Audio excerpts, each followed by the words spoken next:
오늘 우리에게 주신 하나님 말씀은 창세기 2장 18절과 21절에서 25절까지 말씀입니다. 여호와 하나님이 이르시되 사람이 혼자 사는 것이 좋지 아니하니 내가 그를 위하여 돕는 배필을 지으리라 하시니라. 여호와 하나님이 아담을 깊이 잠들게 하시니 잠들매 그가 그 갈빗대 하나를 취하고 살로 대신 채우시고 여호와 하나님이 아담에게서 취하신 그 갈빗대로 여자를 만드시고 그를 아담에게로 이끌어 오시니 아담이 이르되 이는 내 뼈 중에 뼈요 살 중에 살이라. 이것을 남자에게서 취하였은즉 여자라 부르리라 하니라. 이러므로 남자가 부모를 떠나 그의 아내와 합하여 둘이 한 몸을 이룰지로다. 아담과 그의 아내 두 사람이 벌거벗었으나 부끄러워하지 아니하니라. 아멘. 우리는 지난주 요한복음 13장 21절에서 30절까지 말씀을 통해서 예수님을 배신하는 가룟 유다에 대해 생각해 봤습니다. 예수님은 제자들에게 성김에 대해 알려주신 뒤에 제자 중에 한 명이 자신을 팔 것이라고 말씀하십니다. 그리고 대놓고 그 이름을 말씀하지는 않으시지만 행동을 통해서 그 사람이 가룟 유다라고 하는 것을 알려주시죠. 그렇게 가룟 유다는 예수님을 팔아넘깁니다. 돈 때문에, 사탄에 의해서, 또 자신의 신념 때문에 예수님을 배신하는 것입니다. 우리도 마찬가지입니다. 예수님을 믿는다고 말하고 예수님을 사랑한다고 하면서도 나의 유익이나 편안함을 위해서, 때로는 나의 주관적인 생각 때문에 예수님의 말씀을 따르지 않으면서 예수님을 배신합니다. 그렇기 때문에 우리는 가룟 유다를 비난하기만 하는 것이 아니라 가룟 유다를 통해서 우리의 모습을 돌아보며 예수님을 배신하지 않는 그런 신앙인 되어야 한다는 말씀을 함께 나누었습니다. 오늘은 5월의 마지막 날입니다. 5월은 우리가 가정의 달이라고 말을 하면서 평소보다 더 많이 가족들과 시간을 보내고 가족들을 신경 쓰는 그런 달이죠. 대부분의 교회에서도 어린이 주일이나 어버이 주일을 통해서 가족의 의미를 생각해보는 시간을 갖기도 합니다. 제가 대부분의 교회라고 말씀드린 이유는 우리 교회는 5월에 계속해서 요한복음 말씀을 살펴보느라 가정에 대해서 생각해보지 않았기 때문입니다. 저는 이렇게 가정의 달, 어린이날, 어버이날 이런 기념일들 또 혹은 우리가 지키는 여러 가지 절기들이 필요하다고 생각을 하지만 그것이 무조건 우리에게 유익이 된다라고 생각하지는 않습니다.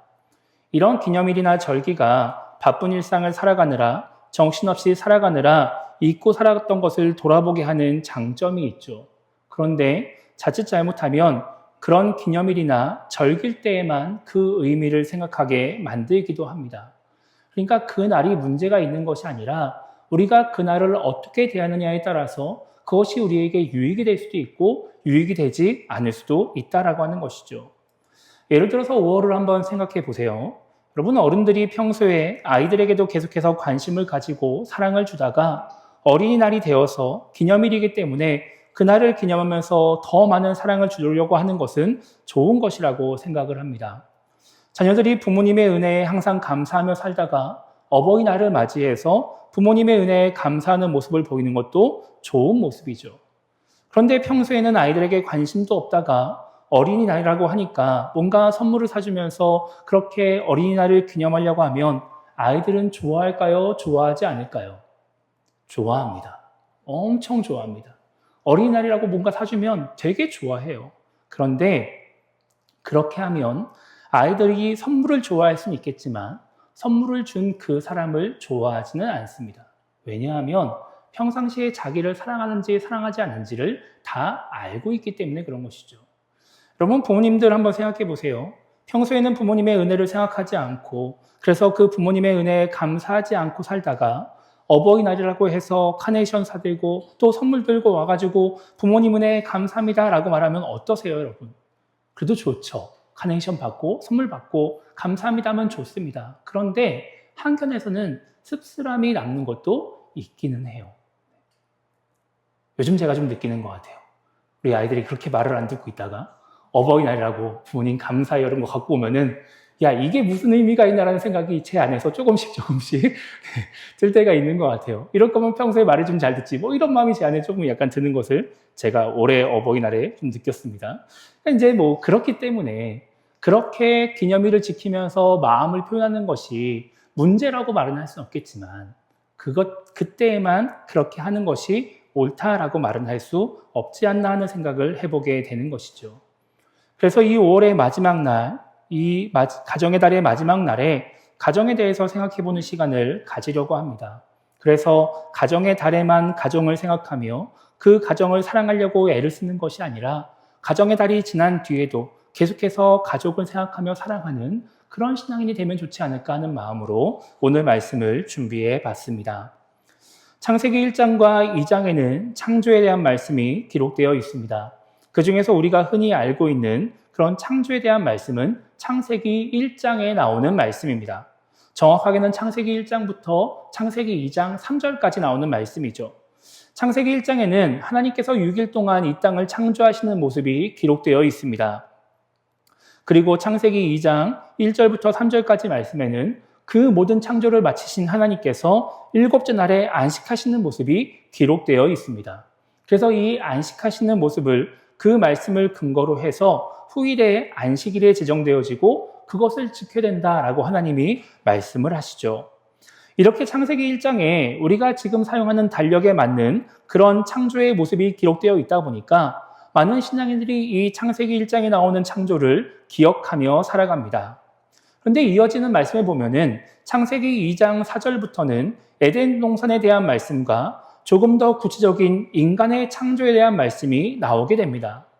창세기 1장에서는 하나님께서 하나님의 형상을 따라 남자와 여자를 만드셨다라고 말씀하고 있기 때문에 우리가 흔히 남자와 여자를 동시에 창조한 것으로 생각할 수 있지만 창세기 2장은 하나님께서 남자를 먼저 창조하셨다라고 말씀하고 있어요. 그러면서 그 남자를 에덴 동산에 두어서 그 땅을 경작하며 지키게 하셨다라고 말씀하고 있죠. 그래서 처음에 남자가 먼저 창조되어지고 그 남자 혼자 에덴 동산에서 살고 있었습니다. 그렇게 남자가 에덴 동산에서 혼자 살고 있을 때 그 모습을 보시던 하나님이 오늘 말씀 18절에서 이렇게 말씀을 하십니다. 사람이 혼자 사는 것이 좋지 아니하니 내가 그를 위하여 돕는 배필을 지으리라 이렇게 말씀하세요. 여러분 우리가 창세기 1장부터 나오는 말씀을 쭉 읽으면서 이 창세기 2장 18절 말씀을 맞이하게 되면 하나님이 뭔가 아차하신 거 아닌가라고 하는 느낌을 받게 됩니다. 하나님이 그냥 남자 혼자 만들어 놓고 보니까 내가 좀 실수한 것 같다 이런 의미로 이 말씀을 하신 거 아닌가라는 생각을 해보게 되는 것이죠. 그런데 이 말씀은 하나님이 아차하면서 하신 말씀이 아니에요. 원래 하나님의 계획이 남자만 만드는 것이었는데 막상 만들고 보니까 혼자 있는 것을 보니까 너무 힘들어 보여서 내가 실수한 것 같다 하는 마음으로 하신 말씀이 아니다라고 하는 겁니다. 하나님은 원래부터 남자와 여자를 만들 생각을 갖고 계셨습니다. 그런데 처음부터 남자와 여자를 만들어 놓고 그 두 사람에게 너희가 함께 살아야 된다. 너희가 함께 있어야 행복할 것이다. 그것이 내 계획이고 내 뜻이다 라고 말씀하시면 어떻게 반응했을까요? 하나님의 말씀이니까 같이 살았겠죠. 함께 있을 겁니다. 그런데 왜 함께 살아야 되는지를 알지 못하기 때문에 함께 사는 것을 통해서 어떤 행복을 누릴 수 있는지를 모르기 때문에 함께 살아도 행복한 삶을 살지 못했을 가능성이 있습니다. 그래서 하나님은 남자를 먼저 만드셔서 혼자 살게 하세요. 그리고 남자가 혼자 사는 것이 힘들다는 것을 느끼게 하시는 겁니다. 나를 돕는 사람이 있어야 되겠구나. 내가 혼자 하면 안 되겠구나 라고 하는 것을 깨닫게 하시는 것이죠. 그리고 나서 하나님이 여자를 만들어주세요. 그래서 우리가 오늘 읽은 21절과 22절을 보면 하나님은 남자, 그 아담을 깊이 잠들게 하신 뒤에 아담의 갈빗대로 여자를 만들어주십니다. 우리가 앞서 읽었던 18절에서 사람이 혼자 사는 것이 좋지 아니하니 내가 그를 위하여 돕는 배필을 지으리라 라고 하시고 나서 하나님이 그것을 그 말씀을 하시고 나서 바로 여자를 만들어주신 것이 아니었어요. 성경을 읽어보면 그렇게 하나님이 말씀하시고 난 뒤에 하나님이 뭘 하시냐면 각종 들짐승과 공중의 새를 남자에게 보내주십니다. 그러면서 남자가 뭐라고 부르나 보시려고 그 아담에게 이끌어 가신 후에 그리고 아담이 그 자기에게 다가오는 동물들의 이름을 다 지어준 뒤에 하나님이 여자를 만들어주세요. 그러니까 하나님이 남자가 혼자 있으면 안 된다라고 말씀하시고 난 뒤에도 남자에게 돕는 배필이 필요한 그 상황 속에서도 조금 더 있다가 돕는 배필을 만들어 주신다라고 하는 거예요. 그러니까 계속해서 남자 입장에서는 나에게 도울 수 있는 사람이 필요하다. 누군가 한 명 더 있었으면 좋겠다라고 하는 마음이 더욱더 커지게 되는 것이죠. 그렇게 하나님이 여자를 만드신 다음에 남자에게 데리고 오시니까 남자가 뭐라고 말을 해요? 23절을 보면 아담이 이르되 이는 내 뼈 중에 뼈요 살 중에 살이라 이것을 남자에게서 취하였은즉 여자라 부르리라 이렇게 말을 합니다. 내가 혼자 있는 상황 속에서 그 혼자 있는 것이 힘든 상황 속에서 여자가 나타나니까 그 여자를 바라보면서 이 사람은 내 뼈 중에 뼈고 살 중에 살이구나 라고 말을 했다라고 하는 거예요. 이 말은 남자가 여자를 보고 나서 얼마나 좋아했는지 얼마나 기뻐했는지 이 여자를 얼마나 소중한 존재로 느꼈는지를 알려주는 말입니다. 그래서 새번역 성경이라고 하는 번역 성경은 이 23절에서 남자가 하는 말을 뭐라고 번역하고 있냐면 이제야 나타났구나 내 사람 이렇게 이야기를 합니다. 내가 그렇게 혼자 사는 게 힘들었는데 이제서야 당신이 나에게 나타났군요. 이제 내가 힘들지 않을 수 있겠군요 라고 하는 마음을 표현하고 있다라고 하는 것이죠. 그만큼 남자가 여자를 보고 반가워하고 좋아했다라고 하는 것입니다. 이렇게 하나님은 남자 혼자 이 땅을 살아갈 수 없다는 것을 알려주시면서 여자가 남자를 돕는 배필이라고 표현을 하십니다. 이것은 반대도 마찬가지예요. 여자도 이 땅을 혼자 살아갈 수가 없습니다. 그래서 남자는 여자의 돕는 배필이 되는 것이죠. 그렇게 남자와 여자는 서로의 장점으로 서로의 단점을 보완하며 함께 살아가게 됩니다. 그래서 하나님은 24절에서 이렇게 말씀하세요. 이러므로 남자가 부모를 떠나 그의 아내와 합하여 둘이 한 몸을 이룰지로다 이렇게 말씀하세요. 이것이 하나님의 뜻인 것이죠. 각각의 장점과 단점을 가지고 있는 남자와 여자가 합하여서 둘이 한 몸을 이루는 것, 하나가 되는 것, 그래서 가정이라고 하는 공동체를 만드는 것이 하나님의 뜻이다라고 하는 겁니다. 이렇게 남자와 여자가 하나 되게 하기 위해서 가정을 만들어서 하나님의 뜻을 이루며 그 속에서 행복한 삶을 살아가게 하기 위해서 하나님은 남자를 먼저 만드시고 여자를 필요로 하게 하신 다음에 여자를 만들어 주시는 겁니다. 그리고 하나님은 그 하나된 남자와 여자에게 자녀를 주심으로써 가정이라고 하는 공동체를 완성시켜 주시는 것이죠. 이것이 성경에 나오는, 성경의 가장 처음에 나오는 이야기입니다. 성경은 이렇게 가정이 하나님이 직접 만드신 공동체, 하나님이 만드신 첫 번째 공동체라고 말씀하고 있습니다. 이 말은 하나님이 이 가정을 중요하게 여기신다라고 하는 거예요. 중요하게 여기시기 때문에 하나님이 이 땅을 창조하시자마자 이 가정이라고 하는 공동체를 만들어 주신 것이죠. 그런데 많은 신앙인들이 하나님이 가정을 만드셨다라고 하는 사실을 잊어버리고 살아갑니다. 그래서 가정을 중요하게 여기지 않고 소중하게 여기지 않을 때가 많이 있습니다. 때로는 가정보다 교회를 더 소중하게 여기기도 합니다. 가정보다 또 가족보다 교회를 더 중요하게 여기면서 그 가정보다 교회에 더 충실하려고 애를 쓰기도 하는 것이죠. 여러분, 하나님을 믿는 우리 신앙인들에게 교회는 참 중요한 공동체입니다. 그런데 교회도 가정처럼 하나님이 만드신 공동체이기 때문에 우리가 그렇게 중요하게 여겨야 되는데 이 교회만 중요한 것이 아니라 가정도 중요하다라고 하는 거예요. 여러분, 예수님은 마태복음 16장 18절에서 베드로에게 내가 이 반석 위에 내 교회를 세우리니 라고 말씀하십니다. 베드로라고 하는 이름이 반석, 바위라고 하는 뜻을 가지고 있기 때문에 베드로를 통해서 교회를 세우시겠다라고 말씀하시는 거예요. 정확하게는 베드로의 신앙 고백을 통해서 교회가 세워진다라고 하는 말씀인 것이죠. 이 말씀이 교회에 대한 예수님의 첫 번째 말씀이었습니다. 그리고 사도행전 2장에서 하나님이 성령의 임재를 경험하게 하시면서 본격적으로 교회라고 하는 공동체가 시작이 됩니다. 예수님을 믿는 신앙인들의 모임이 시작이 되는 거예요. 그리고 복음이 전파되면서 이 교회가 점점 더 확산되어지게 되죠. 예루살렘뿐만 아니라 사마리아에도 이방 지역에도 교회라고 하는 신앙 공동체가 만들어지게 됩니다. 그렇게 가정과 교회가 이 하나님이 만드신 공동체다라고 말을 한다면 하나님이 보시기에 이 가정과 교회 중에서 어떤 것이 더 중요하다라고 말씀하실까요? 하나님이 보시기에 어떤 것이 더 중요하다고 생각을 하실까요? 가정이 더 중요할까요? 아니면 교회가 더 중요할까요? 성경에는 하나님이 가정과 교회 중에 무엇이 더 중요하다라고 말씀하시는 내용이 나오지 않습니다. 하나님이 보시기에는 가정도 중요하고 교회도 중요한 거예요. 하나님이 창조하신 이 세상을 유지해 나가는 데 있어서 가정도 필요하고 교회도 필요하다라고 하는 것이죠. 그래서 우리에게도 가정과 교회가 모두 중요하다고 말을 할 수 있는 것이고, 우리가 이 땅을 살아가는 데 있어서 가정과 교회가 모두 필요하다고 말을 할 수 있습니다.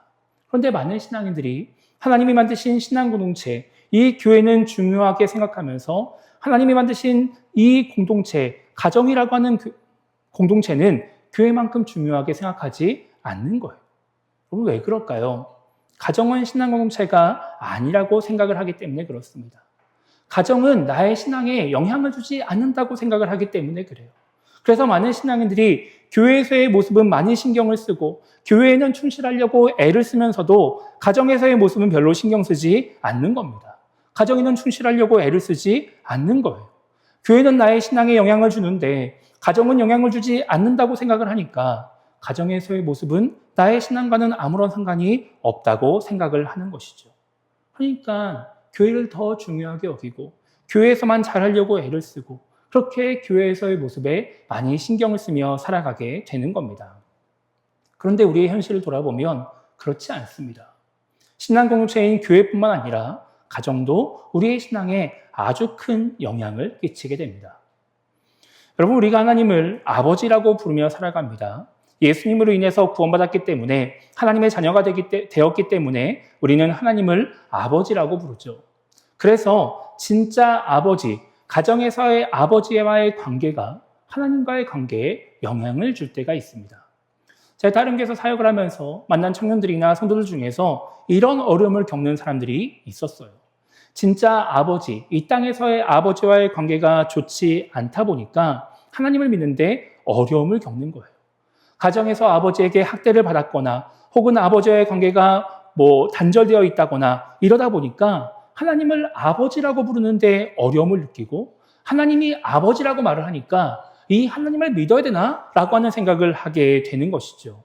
그래서 그런 청년들 혹은 그런 성도들은 하나님을 아버지라고 이야기하면 이렇게 질문을 합니다. 왜 하필 하나님을 아버지라고 이야기를 하나요? 하나님을 어머니라고 말하면 안 되나요? 나는 아버지에 대한 기억이 좋지 않은데, 아버지와의 관계가 좋지 않은데, 아버지에 대한 감정이 좋지 않은데 왜 꼭 하나님을 아버지라고 해야 되느냐? 이렇게 질문을 합니다. 그래서 하나님을 아버지라고 부른다면 난 자꾸 그 아버지가 생각나서 하나님을 믿는데 어려움을 겪는다, 이런 식의 이야기를 하게 됩니다. 가정에서의 아버지가 신앙생활에 방해가 되는 것이죠. 가정에서의 아버지의 모습이 나와 하나님과의 관계에 영향을 끼친다라고 하는 겁니다. 이런 신앙인들이 생각보다 많이 있습니다. 또 우리가 신앙생활을 열심히 한다고, 교회에 헌신한다고 가정을 소홀히 할 때도 마찬가지입니다. 가정보다 교회를 중요하게 여기기 때문에 교회에서 헌신하고 봉사하느라 가정에 소홀한 신앙인들이 많이 있습니다. 그렇게 신앙생활하면, 그렇게 살아가면 교회에서는 믿음이 좋다고 신앙생활 열심히 한다고 인정을 받지만 가정에서는 인정을 받지 못합니다. 자녀들이나 배우자에게 인정을 받지 못하는 것이죠. 그래서 교회 사람들에게 물어보면 그 사람 너무 좋은 사람이야, 너무 믿음이 좋은 사람이야, 괜찮은 사람이야 라고 말을 하지만 자녀나 배우자에게 물어보면 좋다는 이야기를 듣지 못하는 겁니다. 그래서 그런 부모를 바라보면서 혹은 그런 배우자를 바라보면서 나는 교회를 다니지 말아야 되겠다. 나도 교회를 다니면 저렇게 가정에 소홀할 수 있으니, 내 자녀에게, 내 배우자에게 상처를 줄 수 있으니 나는 교회를 다니지 말아야 되겠다. 교회를 다녀도 신앙생활을 열심히 하지 말아야 되겠다라고 생각하는 사람들이 많이 있는 것입니다. 그래서 교회를 다니기 싫어하고, 그래서 아무리 교회를 가자고 이야기를 해도 교회를 가지 않는 것이죠. 이렇게 가정에서의 잘못된 모습이 가족들의 신앙에 안 좋은 영향을 줍니다. 그러면 어떻게 될까요? 단지 그냥 그 가족들만 신앙생활을 잘 못하는 것에서 끝날까요? 그렇지 않습니다. 그것이 결국 나의 신앙에 좋지 않은 영향을 줍니다. 내가 그 좋지 않은 영향을 받게 된다라고 하는 거예요. 여러분, 가족이 신앙생활을 하지 않고 가족이 하나님에게 부정적인 생각을 갖고 있으면 내가 신앙생활도 마음껏 할 수가 없어요. 내 신앙생활에도 영향을 받아요.